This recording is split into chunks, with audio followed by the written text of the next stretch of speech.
Saudara-saudari yang terkasih, selamat pagi berkah dalam. Sudah kita memberi senyum hari ini, Rabu 10 November 2021. Pesta Santo Leo Agung, Paus dan Pujangga Gereja. Mari kita awali permenungan kita hari ini dengan tanda kemenangan Kristus. Dalam nama Bapa dan Putra dan Roh Kudus. Amin. Permenungan kita diambil dari Injil Lukas bab 17 ayat 11 sampai 19. Saudaraku terkasih, Injil hari ini bercerita tentang 10 orang sakit kusta bertemu dengan Yesus. Mereka tinggal berdiri agak jauh dan berteriak memohon belas kasihan dari Yesus. Yesus, Guru, kasihanilah kami.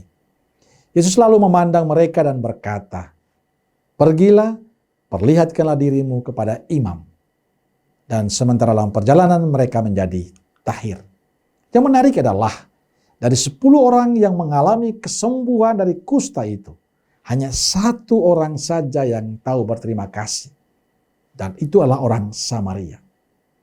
Ketika melihat bahwa dirinya telah sembuh, kembali sambil memuliakan Allah dengan suara nyaring, lalu tersungkur di depan kaki Yesus dan mengucap syukur kepadanya. Orang itu sekali lagi orang Samaria. Sedangkan yang ke-9 orang lain pergi tanpa kembali lagi. Saudaraku terkasih, yang kembali bertemu dengan Yesus dan bersyukur atas kesembuhannya justru bukan orang Yahudi, tapi orang Samaria.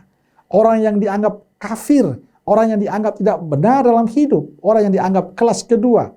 Tapi dia justru memiliki hati untuk bersyukur, memiliki hati untuk berterima kasih atas kesembuhannya. Sedangkan orang yang sendiri berpendidikan, orang yang sendiri dekat dengan Tuhan justru tidak melakukan itu. Ini sangat ironis.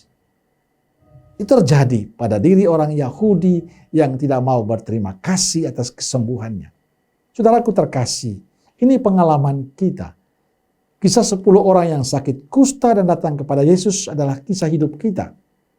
Dalam sakitnya kita, dalam penderitaannya kita, dalam kesulitan, dalam beratnya beban penderitaan ini, dalam tidak ada harapan dan keputusasaan kita, yang kita pilih adalah datang kepada Yesus. Memohon kepada Yesus, "Yesus, Guru, kasihanilah kami." Dan bagi saya itu penting. Seorang beriman harus datang kepada Yesus dan memohon rahmat darinya. Kita selalu memohon kepada Yesus bila dalam kesulitan, dalam keadaan sakit, ataupun dalam keadaan apapun keluarga kita. Dan bagi saya sekali lagi itu indah. Kita khusus berdoa memohon pertolongan Tuhan. Dan itulah sikap beriman kita yang baik. Di mana kita menyerahkan semua pergumulan hidup kita kepada Tuhan. Karena kita percaya Tuhan akan membantu kita, Tuhan akan menolong kita, Tuhan akan menjamah hidup kita. Tapi persoalannya adalah bila Tuhan sudah menjawab doa-doa kita, bila Tuhan sudah mendengarkan doa-doa kita, bila Tuhan sudah menjamah kita dan memberkati kita, kok sedikit saja orang yang bersyukur. Banyak di antara kita yang lupa akan kebaikan dan cinta Tuhan itu, atas berkat Tuhan itu. Ada juga yang bila keadaan yang baik, menyenangkan semuanya dia miliki, orang lupa untuk bersyukur. Dan seringkali merasa bahwa itu semua karena aku, bukan karena Tuhan. Itu usahaku sendiri. Itu karena saya bekerja keras, betul. Tapi jangan lupa tangan Tuhan yang selalu memberkati.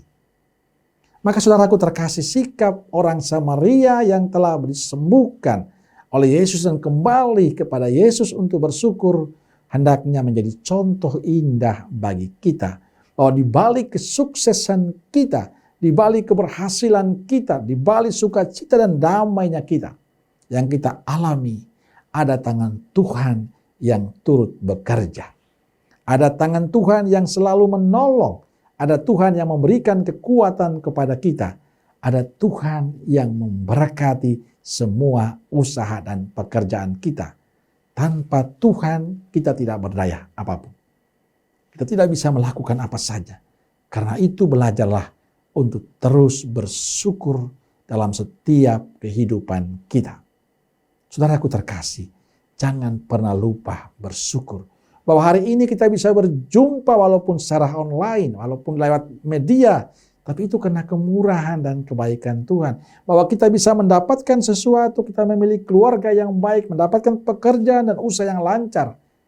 Itu semua karena berkat dan kebaikan Tuhan untuk kita.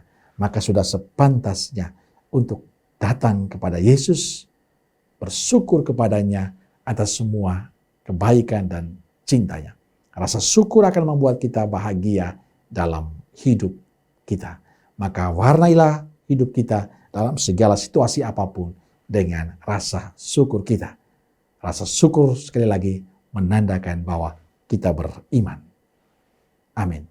Semoga Allah yang Maha Kuasa memberkati saudaraku sekalian, Bapa, Putra, dan Roh Kudus. Amin. Keluarga Kudus Nazaret, doakanlah kami. Amin.